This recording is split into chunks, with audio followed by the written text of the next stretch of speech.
దీర్ఘకాలిక మొండి వ్యాధులకు మెడినైన్ హోమియోపతి ఆయుర్వేదలో పరిష్కారం. మెడినైన్ అంటే సంపూర్ణ ఆరోగ్యం, పరిపూర్ణ విశ్వాసం.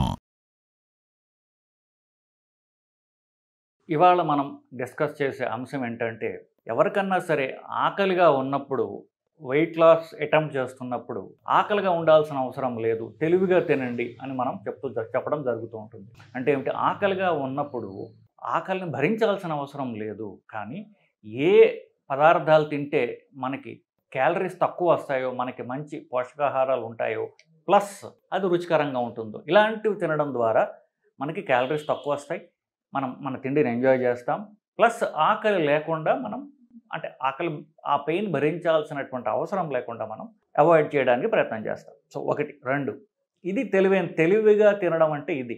సో ఇప్పుడు ఆకలి చంపుకోవాల్సినప్పుడు ఏమి తినాలి అని మనం చెప్పినప్పుడు ముఖ్యంగా నేను చెప్పేది ఏంటంటే, నట్స్ తినండి. అంటే బాదం, పిస్తా, పల్లీలు, వేరుశనగకాయలు, వాల్నట్స్ ఇట్లాంటివి తినండి అని చెప్పడం జరుగుతుంది. ఇది క్లియర్గా నేను చెప్పినప్పటికీ కూడా చాలామంది మైండ్లో కన్ఫ్యూజన్ ఉంటుంది. వాళ్ళు ఇంటికి వెళ్ళిన తర్వాత వాళ్ళు నట్స్ ట్రై చేస్తారు. సో షాప్కి వెళ్ళంగానే డ్రై ఫ్రూట్ షాప్ అని ఉంటుంది, అక్కడికి వెళ్ళి అడుగుతారు. వాళ్ళు ఒక పెట్టి ఇస్తారు. ఆ పెట్టిలో కాస్త కిస్మిస్, కాస్త మిగతా డ్రై ఫ్రూట్స్, కాస్త నట్స్ కలిసి ఉంటాయి. నేను క్లియర్గా చెప్పినటువంటి ఎగ్జాంపుల్ ఇంతకుముందు మీకు నేను చెప్పింది ఏమిటి? మీరు తినాల్సినవి బాదం, జీడిపప్పు, పిస్తా, అలాగే వాల్నట్స్, పల్లీలు, ఇవి 5 తప్ప డ్రై ఫ్రూట్స్ అని నేను చెప్పాల. కానీ ఈ 2 ఎంత కన్ఫ్యూజింగ్గా ఉంటాయంటే మనుషుల మైండ్లో, వాటిని అమ్మడం కూడా అలాగే అమ్ముతుంటారు, అమ్మేవాళ్ళు కూడా. సో ఇది కలిపి తినడం జరుగుతూ ఉంటుంది. సో ఇవాళ అంశం ఏంటంటే, డ్రై ఫ్రూట్స్ అంటే ఏమిటి, వాటిని తినడం వల్ల మనకి మంచిదా చెడ్డదా అనే విషయం వల్ల మనం పరిశీలిద్దాం. సో మొదటగా నేను చెప్పినటువంటి లేవనెత్తిన అంశం డ్రై ఫ్రూట్స్ వేరు, నట్స్ వేరు. సో ఈ రెండింటిని కన్ఫ్యూజ్ చేసుకోవద్దు. రెండింటిని కలిపి తింటుంటారు చాలామంది, కానీ అలా కలపడం అంత మంచిది కాదు. ఈ రెండింటిని క్లియర్ సపరేషన్ ఉన్నది వాటి వల్ల. సో నట్స్ మంచివని నేను ఆల్రెడీ చెప్పాను, దాని గురించి ఇంకొక వీడియోలో మనం డిస్కస్ చేద్దాం. అంటే ఏమిటి? నేను మళ్ళీ ఎగ్జాంపుల్ చెప్తున్నాను. అదే బాదం, పిస్తా, జీడిపప్పు, వాల్నట్స్, పల్లీలు ఇవి ఎంతో మంచివి. వీటిని తినడం వల్ల మనకి ప్రోటీన్స్ ఎక్కువ ఉంటాయి. మనకి శరీరానికి ఏవైతే మంచి ఆయిల్స్ ఉంటాయో ఆ ఆయిల్స్ ఉంటాయి, క్యాలరీస్ బాగా తక్కువ ఉంటాయి. సో ఇవి తినడం మంచిది, దీంట్లో అనుమానం లేదు. కానీ డ్రై ఫ్రూట్స్ అంటే ఏమిటి? వీటిని కామన్గా వీటితో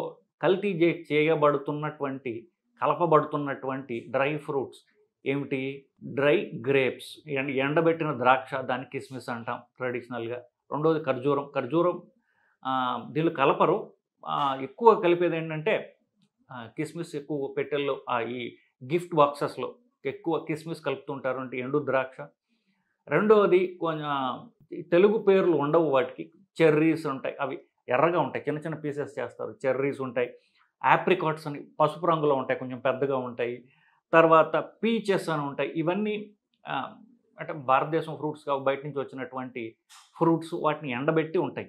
వీటిని ఈ బాక్సెస్లో కలిపి మనకి గిఫ్ట్ బాక్సెస్ లాగా మనకి ఇస్తూ ఉంటారు, మంచిదనే కాదంటలా. కానీ డ్రై ఫ్రూట్స్ ఈ మనం ఒక్కొక్కసారి మాట్లాడదాం. కిస్మిస్, ఖర్జూరము, రేగుపళ్ళు, ఆప్రికాట్స్, పీచెస్, చెర్రీస్, బెర్రీస్, ఇవి చిన్న సైజులో ఉండేవి ఏంటంటే డ్రైడ్ ద్రాక్ష, కిస్మిస్, అలాగే చెర్రీస్ ఎరుపు రంగులో ఉంటాయి, నలుపు రంగులో ఉంటాయి.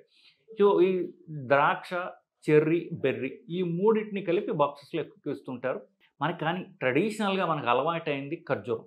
సో ఇవి డ్రై ఫ్రూట్స్ కిందకి లెక్కకు వస్తాయి. వీటిని ఎందుకు తింటారు? ట్రెడిషనల్గా మనకి ముస్లిం సముదాయం, మన ఫ్రెండ్స్ ఎవరైతే ఉన్నారో వాళ్ళకి రంజాన్ సీజన్లో ఇన్స్టెంట్ ఎనర్జీ కోసం అని చెప్పి డ్రై ఫ్రూట్స్ తినడం, ఖర్జూరం ఎక్కువ తినడం అనేది వాళ్ళకి చాలా ట్రెడిషనల్గా వందల సంవత్సరాల నుంచి వస్తున్నాయి. ప్లస్ మక్కా వాళ్ళు ఇచ్చిన తర్వాత అందరూ కూడా మనకి వాళ్ళు ఇచ్చే గిఫ్ట్స్లో ఏముంటాయి? ఈ ఖర్జూరాలు ఉంటాయి. ఖర్జూరాలు వాళ్ళ కల్చర్లో భాగంగా ఉంది అది. అలాగే కిస్మిస్ అనేది మన హిందూ సాంప్రదాయంలో కిస్మిస్ వేయకుండా పరవాన్నం ఉండదు. కీర్ అంటారు హిందీలో, ఇక్కడ తెలంగాణలో కీర్ అంటారు, అక్కడ ఆంధ్రదేశంలో పరవాన్నం అంటారు. పరవాన్నం ఆఫ్కోర్స్ అన్నం పరవాన్నం ఒక రకం ఉంటుంది, మామూలు సేమియా పరవాన్నంలో కిస్మిస్ లేకుండా, నల్ల కిస్మిస్ కానీ తెల్ల కిస్మిస్ కానీ లేకుండా చెయ్యరు జనరల్గా. కిస్మిస్ అనేది కిస్మిస్, ఖర్జూరం ఈ 2 కూడా మన కల్చర్లో మనకు భాగం అయిపోయాయి. డ్రై ఫ్రూట్స్ అంటే ఈ 2 ముఖ్యమైనవి. మిగతావి అకేషనల్గా ఏదో మన గిఫ్ట్లు వస్తుంటే మనం కొనుక్కొని తినడం అంటూ జరగదు. కిస్మిస్ లేకుండా చాలా స్వీట్లు చేయరు. మనం కొనే స్వీట్లు కూడా చాలా కిస్మిస్ ఉంటుంది. ఈ రోజుల్లో ఎస్పెషల్లీ హైదరాబాద్ ఏరియాలో కొత్తగా రకమైనటువంటి ఈ కొత్త స్వీట్ షాపుల్లో ఖర్జూరంతో చేసినటువంటి స్వీట్స్ కూడా చాలా వస్తున్నాయి. ఖర్జూరంలో గింజ తీసేసి ఖర్జూరం లోపల మళ్ళీ ఈ బాదము లేకపోతే జీడిపప్పులు ఇట్లాంటి ముక్కలతో ప్యాక్ చేసి ఒక రకమైన స్వీట్ తయారు చేస్తున్నారు. జనరల్‌గా చెప్పాలంటే వీటిని ఎండబెట్టడం జరుగుతోంది. ట్రెడిషనల్‌గా వందలాది సంవత్సరాల నుంచి వచ్చేటటువంటి ఈ ప్రక్రియ. సో 4 రకాలుగా ఉంటాయి. దీన్ని డ్రై ఎట్లా చేస్తారు అనేది. మామూలుగా ఎండలో ఎండబెట్టడం అనేది చాలా కామన్. చెప్పినట్టుగా ఇది ఇవాళ ఈ డ్రై ఫ్రూట్స్ అనేది ఇవాళ వచ్చినటువంటిది కాదు. వందల వందల సంవత్సరాల క్రితం నుంచి కూడా మనకి అందరికీ కూడా మనకి ఆళ్ళ కల్చర్‌లో భాగమైనటువంటి పోయింది. సో వీటిని ఎండబెడతారు. మామూలుగా అంటే అవి బయట ఆరబెట్టేసి బయట గుడ్డేసి గుడ్డ మీద వీటిని ఎండబెట్టేయడమే. రెండో రకం ఏంటంటే వీటిని ముక్కల కింద కోసి ఎండబెడతారు. సో మూడో రకము దాన్ని ఇదే రకమైనప్పటికీ దాన్ని ట్రే అంటారు. అంటే వీటిని ముక్కల కింద కోసి చిన్న చిన్న ట్రేస్‌లో పెట్టి దాన్ని ఎండబెడుతుంటారు. తర్వాత మెకానికల్ వచ్చాయి. మెకానిక్‌లో 2 రకాలు ఉన్నాయి. ఒకటి ఐస్ ద్వారా దీన్ని డ్రై పెట్టడం. రెండవది దానిలో ఉన్నటువంటి తేమని సక్ చేసేయటం. అది అన్నిటికంటే ఎక్కువ ఫాస్ట్‌గా జరుగుతుంటుంది. ఎక్కువ మోతాదులో కూడా చేయొచ్చు దాన్ని. సో దాన్ని ఏమంటారంటే వాక్యూమ్ డ్రైయింగ్ అంటారు. దాంట్లో ఉన్నదంతా కూడా అది పీల్చేస్తుంది. తేమని పీల్చేస్తుంది. సో ఈ రకాలుగా చేస్తుంటారు. ఎక్కువగా కమర్షియల్‌గా అమ్మేటటువంటి కమర్షియల్‌గా తయారు చేసేటువంటి డ్రై ఫ్రూట్స్‌లో ఎక్కువ వాక్యూమ్ ద్వారా చేసేవి ఎక్కువ ఉంటాయి. ఎందుకు? ఆ రంగు ప్రిజర్వ్ అవుతుంది. కొంతవరకు దాని టేస్ట్ ప్రిజర్వ్ అవుతుంది. ఇది థియరిటికల్ కదా! కానీ ఈ అమ్మకాల్లో ఎస్పెషల్లీ ఎరుపుగా ఉండే చెర్రీ కానివ్వండి, పసుపచ్చ రంగులో ఉండేటువంటి ఆప్రికాట్ కానివ్వండి, అది రంగు మెరుగుపరచడానికి వీటిని కొంత రంగు యాడ్ చేయడం అంటూ జరుగుతోంది. ఇంకొకటి ఈ ఎక్కువ కిస్మిస్ కాకపోయినా మిగతా పళ్ళు ఎస్పెషల్లీ మనకి ఇంపోర్ట్ చేసుకుంటాము. ఈ ఆప్రికాట్ కానివ్వండి, చెర్రీసు, బెర్రీసు ఇట్లాంటి వాటికి ఏమవుతుందంటే వాటిని ఎండబెట్టే ముందు వాటిని ఒక రకమైనటువంటి పంచదార నీళ్ళు, ఒక తీపి రకమైనటువంటి జ్యూస్‌తో దాన్ని సుక్రోజ్ సిరప్ అంటారు. దాంట్లో నానబెట్టి ఆ తీపి పెంచి దాన్ని ఎండబెట్టడం జరుగుతోంది. సో తీపి పెరుగుతుంది. దాంట్లో ఉన్న క్యాలరీస్ పెరుగుతాయి. సో ఇది నార్మల్‌గా కమర్షియల్‌వి. ఇప్పుడు మన ఇండియాలో దొరికే ద్రాక్షలు ఎక్కువ ఎండబెడుతున్నారు. సో అవి 2 రకాలుగా 2 రంగుల్లో ఉంటాయి. తెల్లగా ఉంటాయి, నలుపుగా ఉంటాయి. సో వాటి చిన్న చిన్న సైజుల్లో ఉంటాయి. గింజలు తీసేసి చాలా వరకు చేయడం అంటూ జరుగుతోంది. ఇకపోతే 4 కిలోల ద్రాక్ష మీరు ఎండబెట్టినట్లయితే కిస్మిస్‌కొచ్చేసరికి 1 కిలో కిస్మిస్‌కి వస్తుంది. సో కిస్మిస్‌కి, ద్రాక్షకి నీటి కంటెంట్‌లో తప్ప పెద్ద తేడా లేదు. ఒక కిస్మిస్ తింటే ఒక ద్రాక్ష తిన్నట్టే. వీటిని జనరల్‌గా ఎందుకు వాడతారంటే నేను చెప్పినట్టుగా ఎప్పుడైతే నీరు పోయిందో దాంట్లో కాన్సంట్రేషన్ పెరుగుతుంది. అంటే దానిలో ఘనీభవిస్తుంది అది. సో దాంట్లో ఉన్నటువంటి క్యాలరీస్ ఏవైతే ఉన్నాయో, తీపి ఏదైతే ఉందో మిగతా దానిలో మంచివి ఉంటాయి, చెడు ఉంటాయి అన్నిట్లో కదా పండ్లలో కూడా. సో దాంట్లో ఉన్నవన్నీ గట్టిబడి కాన్సంట్రేషన్ ఎక్కువ అవుతుంది. సో మనం ఎక్కువ తింటూ ఉంటాం. సో క్యాలరీస్ ఎక్కువ పెరుగుతాయి. దాంతో ఇన్‌స్టంట్ ఎనర్జీ వస్తుంది పాజిటివ్ సైడ్. నెగెటివ్ సైడ్ ఏంటి? షుగర్ ఉన్న వాళ్ళకి, షుగర్ రాకూడదు అనుకుంటున్న వాళ్ళకి, అధిక బరువు ఉన్న వాళ్ళకి క్యాలరీస్ అనేవి ఎక్కువగా వస్తాయి. మీరు ఎక్కువ తింటారు కాబట్టి. ఎండిపోయిన తక్కువ వాల్యూమ్ ఉంటుంది కాబట్టి ఒకటో రెండో ద్రాక్ష తినే బదులు ఒక గుప్పుడు కిస్మిస్ తింటారు. సో క్యాలరీస్ అనేవి శరీరంలో ఎక్కువగా చేరతాయి. ఆఫ్‌కోర్స్ పండ్లలో ఉన్నటువంటి ఒక సుగుణం ఏమిటి? పండ్ల రసాల్లో లేనిది పండ్లలో ఉన్నదేంటి? దానిలో పీచు పదార్థాలు ఎక్కువగా ఉంటాయి. కాబట్టి కొంత క్యాలరీస్ వచ్చినా పీచు పదార్థాల వల్ల ఆ క్యాలరీసు పండ్ల రసమో, మామిడి పండు జ్యూసో తింటే ఫాస్ట్‌గా పెరిగినట్టుగా పళ్ళు తింటే క్యాలరీస్, షుగరు పెరగదు. ఇది ఒక రకంగా మంచే. పండ్ల రసం కంటే మంచిదే కానీ క్యాలరీస్ అంటూ వస్తున్నాయి కాబట్టి షుగర్ ఉన్న వాళ్ళు అవాయిడ్ చేయడం అనేది తప్పనిసరి. దీనిలో అనుమానం లేదు. ఎప్పుడో ఒకసారి తినొచ్చు, రుచి కోసం తినొచ్చు, ఎంజాయ్ చేయడానికి తినొచ్చు తప్ప రోజు ఆరోగ్యం అని చెప్పేసి పండ్లు, డ్రై ఫ్రూట్స్ తిన్నట్లయితే అవి క్యాలరీస్ మీకు పెరుగుతాయనడంలో అనుమానం లేదు. సో ఇది ఒక రకంగా కిస్మిస్ కానివ్వండి, అలాగే ఖర్జూరం కానివ్వండి మెత్తగా ఉంటాయి. సో పెద్దవాళ్ళు, కొంచెం పళ్ళు లేని వాళ్ళు, వదులుగా ఉన్నవాళ్ళు, నవలడం కష్టమైన వాళ్ళు తినడానికి ఎంతో ఉపయోగపడతాయి. కాబట్టి వాళ్ళు తినడం బాగా జరుగుతూ ఉంటుంది. ఇప్పుడు మనం చెప్పినట్టు కిస్మిస్ కంటే ఇప్పుడు మనం గనక ఖర్జూరానికొస్తే, ఖర్జూరం ఎండబెట్టినా కూడా అది మెత్తగానే ఉంటుందది.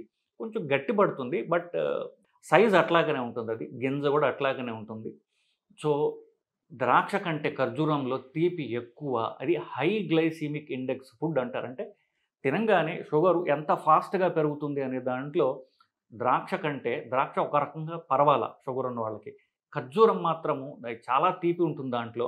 అది ఎండు ఖర్జూరం అయినా, ఎండబెట్టని ఖర్జూరం అయినా తీపి ఉండటం వల్ల షుగర్ చాలా వేగంగా ఎక్కువగా పెరుగుతుంది దానికి. సో ద్రాక్ష కంటే ఖర్జూరం అంత మంచిది కాదు. సో ఈ ద్రాక్ష కానీ ఖర్జూరం కానీ వయసు కొంచెం తక్కువ ఉన్నటువంటి ఆడపిల్లలు తిన్నట్లయితే వాళ్ళకి కాస్త ఐరన్ పెరుగుతుంది.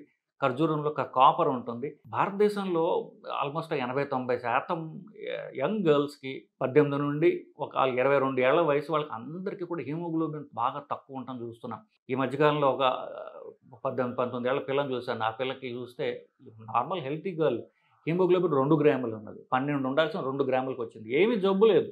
ఏంటంటే వాళ్ళ మెన్సెస్ ప్రాబ్లమ్స్ వల్ల కానీ సరిగ్గా తిండి తినకపోవటం వల్ల నా హిమోగ్లోబిన్ తగ్గిపోతుంది. ఇలాంటి వాళ్ళకి మాత్రం ఈ పనికి వస్తాయి కొంతవరకు. ఎందుకు ఐరన్ ఎక్కువ ఉండదు, బట్ కొంచెం ఉంటుంది కాబట్టి కొద్దిగా మంచి జరుగుతుంది. ఎక్కువ మంచి మనకి ఎక్కడ జరుగుతుంది, వాళ్ళకి ఇవ్వాల్సిన వాటిలో ఐరన్ ఉన్న వాటిలో ఇవ్వాలి. ఆకుకూరలు కానివ్వండి, తర్వాత మీట్, మటన్ ఏవైనా వాటి ద్వారా హిమోగ్లోబిన్ పెరుగుతుంది. ఇవి కూడా మంచిది అని చెప్తున్నాను బేసిక్గా. ఇక తీసేస్తే బాగా వయసు ఎక్కువ ఉన్న వాళ్ళు తింటుంటారు. మెత్తగా ఉంటుంది కాబట్టి దాన్ని మెత్తగా చేసి ఇంకా రుబ్బడమో నీటిలో నానబెట్టో అలా తింటూ ఉంటారు. బట్ నేను చెప్పిందల్లా వీటి వల్ల షుగర్ వేగంగా పెరుగుతూ ఉంటుంది.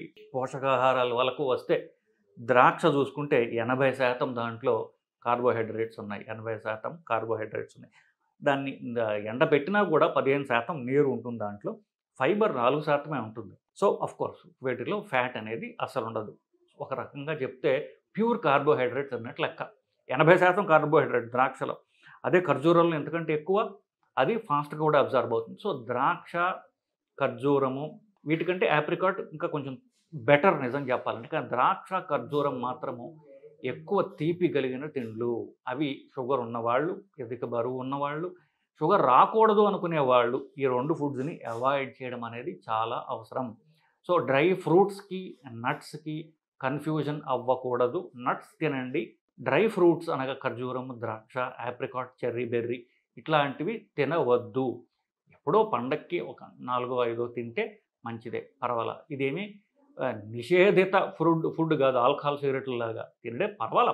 కానీ నేను చెప్పినట్టుగా షుగర్ ఉన్న వాళ్ళు మాత్రం కొంచెం జాగ్రత్తగా ఉండాలి అని మాత్రం చెప్పడం జరుగుతుంది. సో డ్రై ఫ్రూట్స్ అంటే ఏమిటి, వాటి వల్ల జరిగే లాభ నష్టాలు ఏమిటి, అవి తింటే మంచిదా చెడ్డదా అన్న విషయాన్ని ఇవాళ మన వీడియోలో మనం డిస్కస్ చేసామండి. నమస్కారం.